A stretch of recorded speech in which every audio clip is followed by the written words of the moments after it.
Del Evangelio según San Juan, leemos este pasaje del capítulo 3. Tanto amó Dios al mundo que le entregó a su Hijo único, para que todo el que crea en él no perezca, sino que tenga vida eterna. Porque Dios no envió a su Hijo para condenar al mundo, sino para que el mundo se salvara por él. El que cree en él no será condenado, pero el que no cree ya está condenado por no haber creído en el Hijo único de Dios. Palabra del Señor. Te Bien, pues alabamos, Señor. este pasaje, como vemos, si recordamos ahí el Evangelio de San Juan o agarramos nuestra Biblia y vemos este pasaje, nos damos cuenta que está justo después del diálogo de Jesús con Nicodemo. Jesús es visitado por Nicodemo, que lo va a ver en la noche, y Nicodemo le hace algunas preguntas ahí para tratar de ver la naturaleza de su misión, de lo que Dios le ha encomendado a Jesús. Reconoce que Jesús es un enviado de Dios porque nadie podría hacer las señales que él hace si Dios no estuviera con él. Y Jesús primero le empieza a hablar del don del Espíritu Santo, el don del bautismo, y después de ese diálogo aparece esta expresión, este pequeño, pues como un párrafo que explicativo por parte del evangelista. Se le llama comúnmente un comentario del evangelista, donde se muestra, bueno, por qué Cristo vino al mundo. Y la esencia es esto: tanto amó Dios al mundo que le entregó a su Hijo único, para que todo el que crea en él no perezca, sino que tenga vida eterna, porque Dios no envió a su Hijo para condenar al mundo, sino para que el mundo se salvara por él.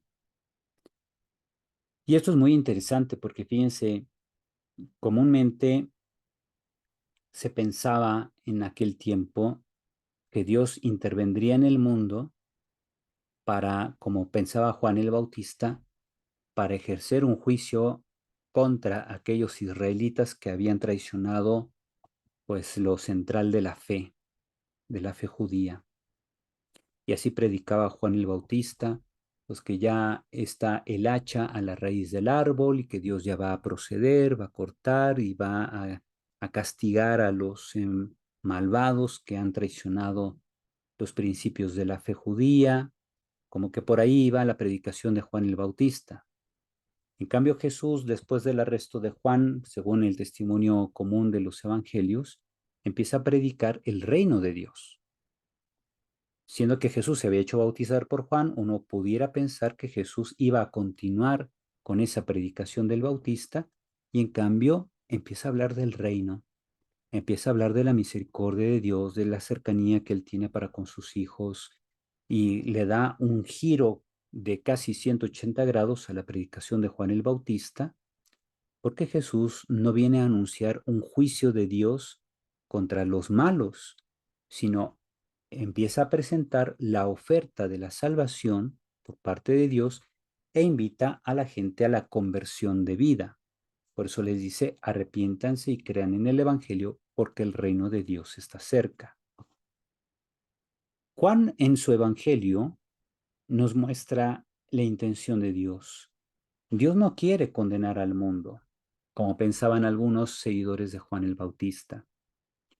Dios quiere darnos siempre una oportunidad nueva. Dios quiere que el mundo se salve y se va a salvar por medio del Hijo enviado al mundo. ¿Y por qué Dios envía a su Hijo al mundo? No porque nos portemos bien, sino porque somos pecadores. Pero como Él nos ama, no quiere que nos perdamos, no quiere que quedemos excluidos de la vida eterna, y por eso nos da a su Hijo. Es un regalo, es un ofrecimiento, no es ni siquiera algo que merezcamos. No merecemos, en realidad, por nuestros pecados, no merecemos tanto amor. Y así también, por ejemplo, alguien puede tener esa impresión en una vida familiar. Habrá hijos que son muy desobedientes, rezongones, pero sin embargo, cuando los papás ya son viejitos, muestran un amor increíble hacia esos hijos alejados, que no han valorado quizás suficientemente a los papás, pero se sienten interpelados por el gran amor que los papás le muestran. Y entonces los papás pues les pueden decir, mira, yo no te amo, yo no te quiero ni hago tantas cosas por ti porque te lo merezcas, porque eres bien canijo. Lo hago porque eres mi hijo, porque te amo, aunque nunca lo hayas entendido. Ajá. Aunque me lleves la contraria y todo y que no me quieras ni visitar, ni ver, ni nada, yo te amo porque eres mi hijo y eso me basta. Ujú. Y el amor de un padre, de una madre hacia sus hijos, pues va más allá de una explicación. Y así, si eso sucede entre humanos, como dice Jesús, si nosotros que somos malos sabemos dar cosas buenas a los hijos, cuánto más el Padre Celestial que nos da a su Hijo y está siempre dispuesto a darnos el Espíritu Santo a quien se lo pida. Y así vemos cómo la gratuidad del amor de Dios se manifiesta en Jesucristo. Dios nos da a su Hijo Jesús no porque lo merezcamos, para nada lo merecemos. Nos lo da porque nos ama. Ujú. Y Dios nos da distintas vocaciones a todos nosotros por amor.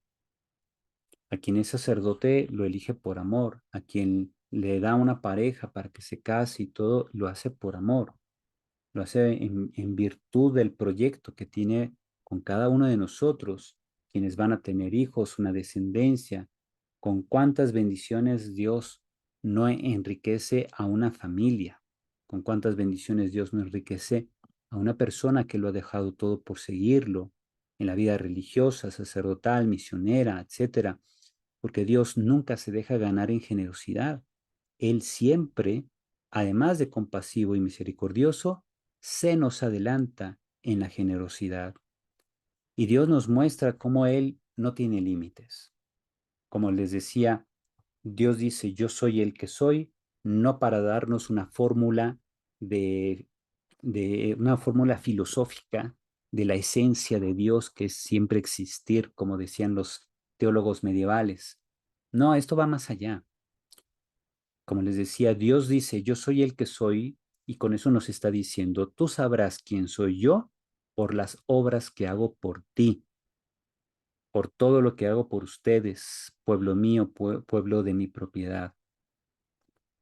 Y eso es efectivamente que descubrimos quién es Dios cuando hacemos un repaso de cómo Él ha transformado nuestras vidas, de cómo Él ha intervenido en la vida personal de la familia, en nuestro mundo laboral, en nuestro mundo social, no solo eclesial, no solo de la vida de la iglesia, sino de la sociedad en general, y cómo Dios no se deja limitar por las decisiones humanas.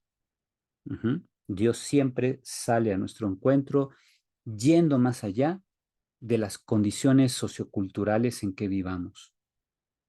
Y así vemos que o captamos pues la omnipotencia divina precisamente en eso, en el que Dios no se deja limitar por los renglones torcidos que continuamente delineamos los humanos con nuestros errores, con nuestras fallas. Uh-huh. Y por eso aquí comparto en esta meditación las palabras de Juan, autor del Evangelio, que tradicionalmente llamamos Juan.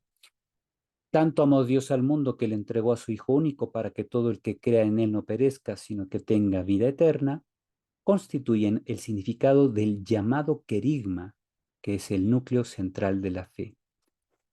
El predicar como Cristo es el don de Dios al mundo por amor y que Cristo murió, resucitó por nosotros, por nuestra salvación y que nos muestra así la gratuidad del amor de Dios por nosotros, todo eso es el querigma. Y la clave del querigma, el centro, el corazón del querigma, es esta expresión que viene en capítulo 3 de San Juan. Mucha gente tiene miedo de Dios y cree que eso es el santo temor de Dios. Sin embargo, el miedo a Dios por temor al castigo no es un don del Espíritu Santo. En realidad, San Juan nos invita a entender a Dios como realmente es. Así que, por tanto, pues abre tus ojos, repasa lo que ha sido tu vida, la vida de tu familia, de tu sociedad, para que veas cómo Dios se ha manifestado vivo y cercano en la historia. Así verás cómo Él es fuente de amor y de compasión. Él sabe de antemano de qué estamos hechos.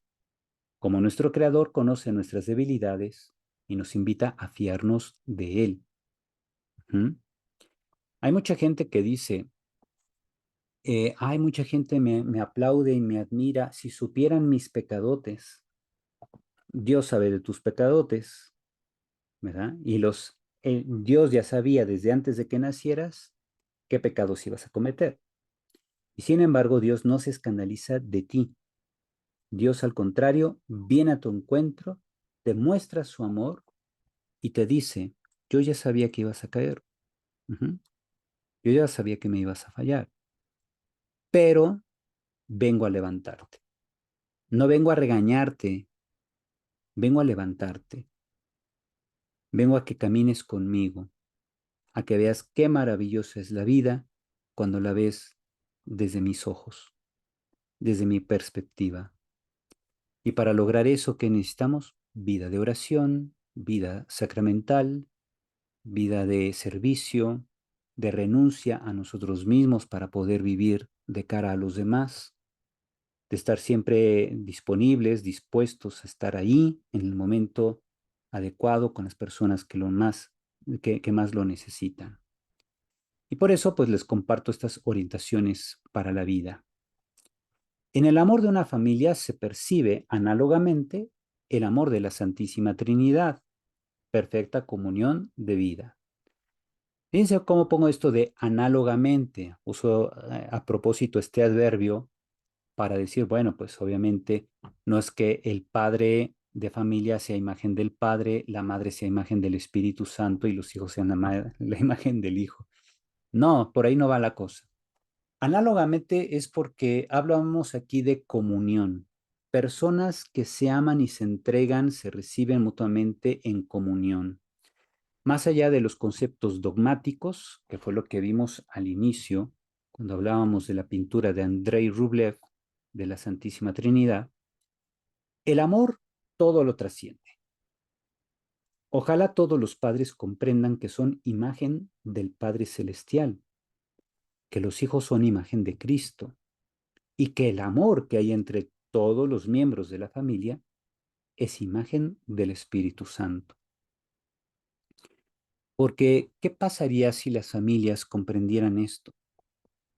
Pues obviamente cuidarían más sus relaciones, alimentarían más lo que fortalece la unidad, en lugar de estarse dividiendo a través de dimes y diretes, de críticas o de reclamos, ¿no? Que puede haber muchas veces entre los miembros de una familia.